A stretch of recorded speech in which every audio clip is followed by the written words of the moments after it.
Hey, this is Big Eric Bowman, registered physiotherapist and strength coach, coming to you from Ontario, Canada. Adam Meekins and Ben Cormack had a really good post recently on their Better Clinician Project page regarding rehab information in social media. Is it wrong? Is it bad? Is it too much? Etc. There's two layers to this, and part one goes into part two.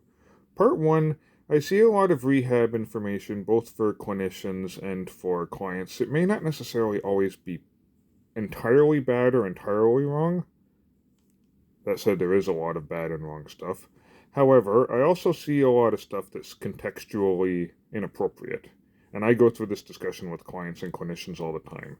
For example, a client who has a symptomatic disc herniation with a nerve root compromise, is going to require a different plan than someone with more of a centrally sensitized back pain presentation, a lot of fear avoidance, a lot of guarding, a lot of lifestyle factors. Two different presentations of back pain that may necessitate two very specific approaches.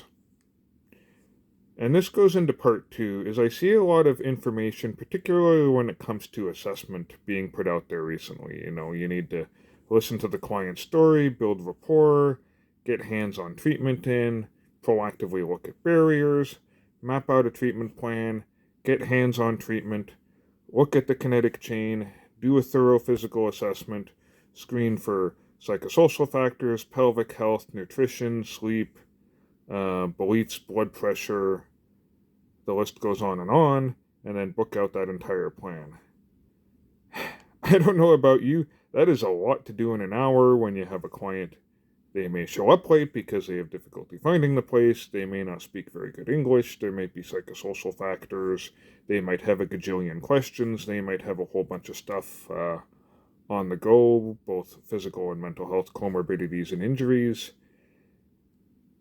So there needs to be an emphasis not just on assessment tools and on different techniques. There also needs to be more of an emphasis on how to effectively put it all together in a reasoning process.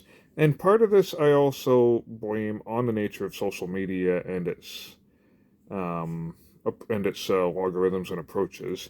And that's also one of the reasons why I tend to do more longer form content with my Physio Network articles, is because of the fact that I'm not just interested in specific assessment or treatment techniques or specific, strength training, hypertrophy training interventions.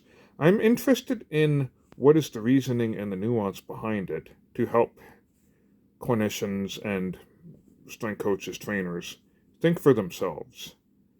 And I understand that that's not always sexy, that's not always going to get the TikTok views, that's just the way that I operate. So, yes, there's a lot of bad information in the rehab world online. However, there's also a lot of information that's contextually inappropriate, and there's also a lot of information and not enough of a guidance on how to streamline your approach.